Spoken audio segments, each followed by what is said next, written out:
Welcome back, friends, to another reading for the collective. I'm excited to see what we've got in store today. There is a truck going by, scraping the freshly fallen snow, and it's snowing as I'm recording this. I post new videos every Tuesday and Thursday. So if this found its way to you, there might be something in here for you. And before we even get into the cards, while I was tuning into the energy of the collective, I was noticing Aries energy and Cancer energy. So if those are prominent placements for you or relevant to you, then this might also be for you. It could also just be the energy of Aries. Aries is the beginning of the zodiac, so it could be that sense of new beginnings, of a fiery passion returning to you. And then, of course, Cancer is water and it deals with the family that we're born into. So it might be an invitation to explore that if that's relevant for you. But that's astrology. I don't know anything about astrology. We're here for the cards today. So let's begin as we always do by taking 3 intentional breaths in through the nose and out through the mouth. Giving that exhale a little bit of sound if that feels correct for you. Breathing in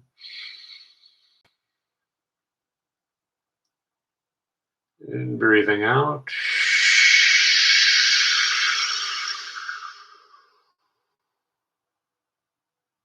And last time, breathing in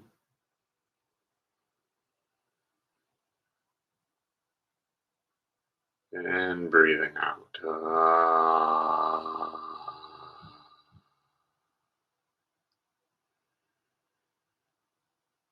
Hmm. So, while I was tuning in just now with those breaths, I got insight to pull one of these first. And we're going to play it a little fun today. We're going to see what card wants to come out. And then, like we always do, we will read it at the end. We won't reveal it until the end, though, to see what kind of energy wants to come out.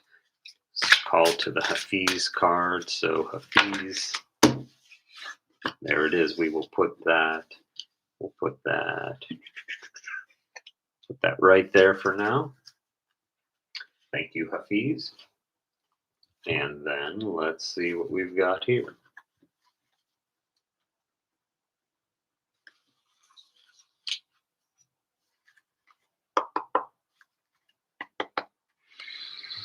So you were drawn to this card or to this recording. So what is it that you need to know? What is ready to be revealed to you? What's going on in your world? What is the weather like on your planet today? Can we see what needs to be shown to the folks at home?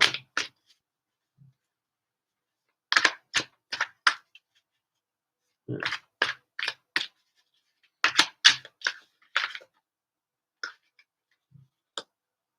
Okay, those look like they wanted to come out. What we got here?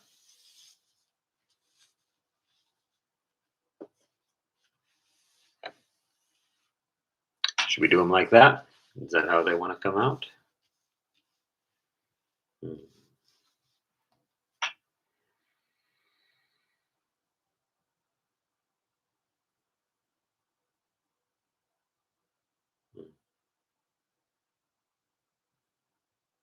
Yes. All right. Hmm. You're mourning the loss of something, and it could be an old idea, or maybe, with it being December going into January, this is just that idea of the year's ending. I had all these plans, and I have 16 days left to complete them so that I can check them off my 2025 goal list before we go into 2026. There's also this idea that has been coming up as to this being the year 2025 being the year of the snake, the wood snake, I believe, in the Chinese zodiac. And we're about to move into the fire horse, I want to say. Uh, don't quote me on the element, but it is the year of the horse that we're moving into. And, we've been spending the last 11 months and 2 weeks shedding and letting go of what no longer is relevant for us. And I saw a post that said maybe in these last few moments of the year of the snake, it's less about letting go and more about nurturing what we've chosen to keep. And we can look at this card as a resemblance or a yeah, we'll say resemblance of that, because we've got these three cards knocked down here. And yeah, it's been a year of letting go. It's been a year of dissolving old identities and patterns and places, even that we no longer resonate with. And that can be sad. But in the shedding, in the undoing, there has been that which we've come into closer contact with that is 100% indisputably us, that vital spark, that life essence, that inner sacred flame burning brightly beneath it all, that could never be covered up by coping mechanisms or traumas or anything like that. And so, this is an invitation to mourn what you no longer are, but also remember what you've always been. Sad card, but a good card to start with, I think.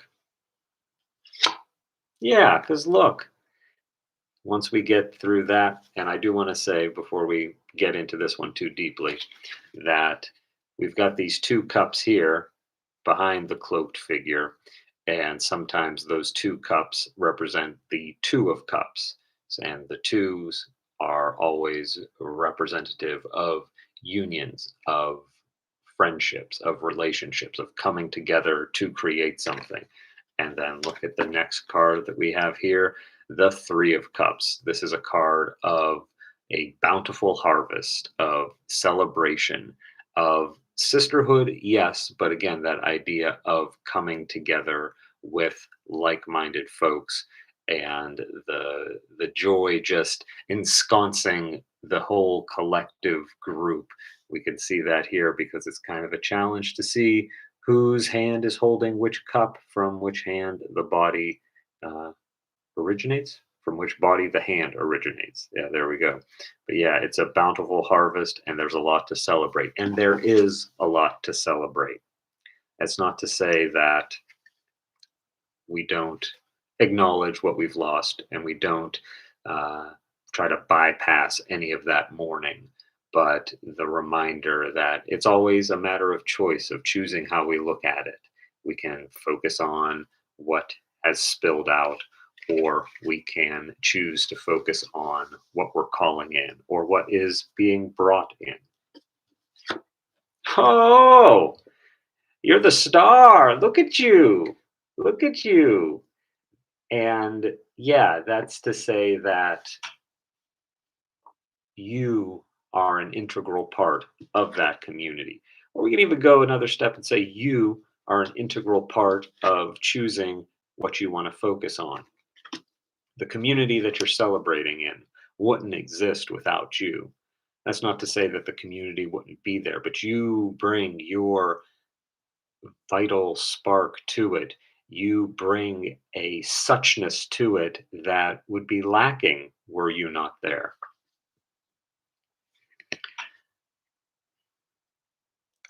This also reminds me of the idea of balance, of not pouring from an empty cup, and of the idea that that inner creation, that inner knowing, or that the muse within is what we use to create without.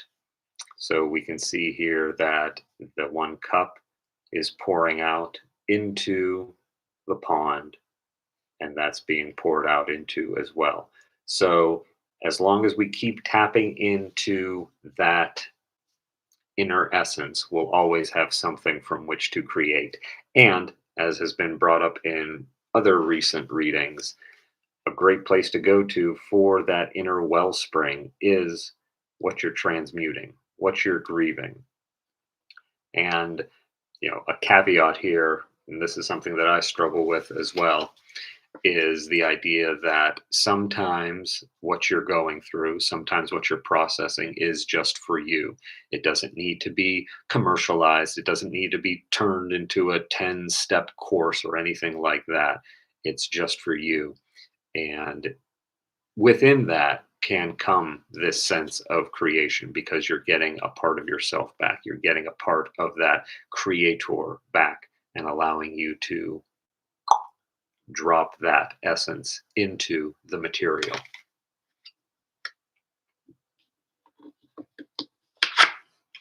Oh, one of my faves, Six of Cups. I like to think of this as the card of inner child healing, and a lot of cups, a lot of emotions today. Yeah, a lot of water here. Kind of goes along with the Cancer energy I was picking up on. So, yeah, there's nothing really additional that I want to say about the idea of inner child healing, except that as you're grieving, as you're finding your community, as you're tapping back into your own inner star, your inner creator, you have new reserves from which to pour from. And that can go into the community, sure, that can go into your projects, of course, but that can also be redirected to the parts of you that might not have gotten that love or that attention when they needed it. Hmm. You're moving. You're moving through some stuff and you're finding higher clarity within that intuition. And there's water in all of these cards, or at least the implication of water. We've got the stream running here. We've got these gals holding up their cups. We've got the pond here and the stream here of the star. We've got the Six of Cups here, and even behind the High Priestess, behind her, uh, what do we want to call this? Tapestry between the pillars. There's water behind there, and we can see that as the pool of the collective unconscious, the wellspring from which all intuitive knowings come. And as you're able to mourn your losses and grieve what's been, you're able to see more and tap into more of that inner knowing, that inner guidance that has never left you despite all of the bad things. So I see this as an absolute win for you, whoever you are. And I'm excited to be playing in your energy. I'm excited for what's coming next for you. And I just have the deepest respect for you and your journey because it is a challenge to be here. It is not something that is encouraged by society to go within and uh, tap into those inner reserves, whether it be your inner child, your intuition, or your own inner stardom. And in the West here, there is a hyper fixation on individuality and going at it alone. So even if you're able to tap into these just a skosh, just 5% more, uh, it's going to be a beautiful thing for you. And I see this as, like I said, an absolute win. And before we get into this, I do just want to see if there are any symbols that want to come out for you. So anything for the folks. What can they be on the lookout for? Is there a specific symbol or a guide coming to them in the way of symbols or a metaphor, a visual knowing that lets them know that, hey, yes, Even though we're grieving, we're moving to something else. We're moving beyond that. We are transcending that. And if you're interested in transcending your grief and going beyond, that's literally my favorite work to do.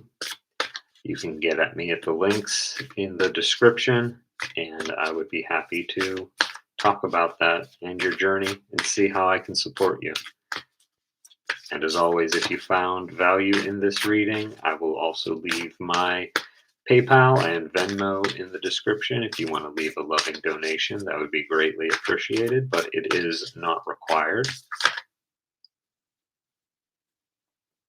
Okay. These are the two. Hmm. Now that I'm just looking at it, it's like two eyes looking out at me. Maybe they're looking at you. Ooh. Okay. Home ties back into the Cancer energy. And air. Ooh, there really isn't any. Yeah, there isn't any air here. So, air, as we've seen in the cards before, is emblematic of the swords suit, but it also deals with thinking, thought, higher forms of consciousness. And what are we in? I think we're still in Sagittarius season and we're going into, are we done with air until Aquarius? So maybe this will carry out until Aquarius season, and that could be what this is indicating. Or maybe this is just an indication to let some of these feelings go, not to discredit your experience or what's been going on for you, but to kind of let what has passed pass through the air. And then, yeah, just the idea of coming home to yourself, to your inner knowing, or to your community. Finding that intuitive spark that's always been there, always been your home, even if you couldn't see it. Number 10, number 28, which also turns into 10. So 10 might be a relevant number for you. Maybe 10 weeks, 10 days, 10 hours, 10 minutes. Who can say? And then let's see what the Hafiz card was. Now remember, I pulled this at the beginning to see it wanted to come out. I was tuning in and it was pinging me, as they say. So let's see if this supports the reading or is something completely different. Embrace your magnificence. And it doesn't, I mean, it kind of looks like it. I see these symbols in here in the High Priestess's, what are we calling that? Tapestry, as kind of like peacock feathers. They're not exactly that, but we've got the peacock here. Yeah, strut your stuff. And what was that? Number three. Three. And three doubled is, of course, six. Interesting. So, where are you?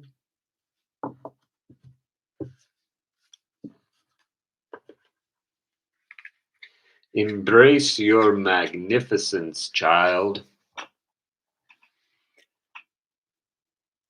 To your magnificent throne you can return with benevolent acts toward yourself and others. A 4-year-old isn't self conscious about her power. She plays and struts and boastfully announces her ability to twirl and spit. This is the joy of being, taking up the fullness of your space and strutting the genius of you, unself consciously, even as a young child would. This is an act of generosity. As you share your brilliance with the world, you grant permission for others to share theirs. Yeah, that kind of sums it all up perfectly. And the idea of sharing your magnificence and allowing others to share the same within themselves, like not saying that they have to copy you or emulate what you're doing. Like, for instance, if your talent is in making really great soup, then you want to do that. If you see this and you think, oh, I could do that. Maybe you could, but maybe your talent doesn't lie with cards. Maybe it lies with soup. Maybe it lies with some other form of divination. Maybe it's in Reiki. Maybe it's in mediumship. Maybe there are specific avenues for you to travel, for you to shine and embrace your magnificence that don't look like anyone else's, but you stepping into that, you allowing yourself to be the star allows others around you to tap into their own stardom.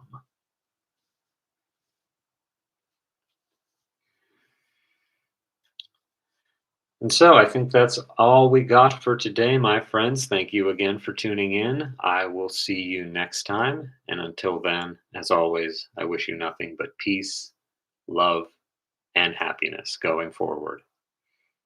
Take care.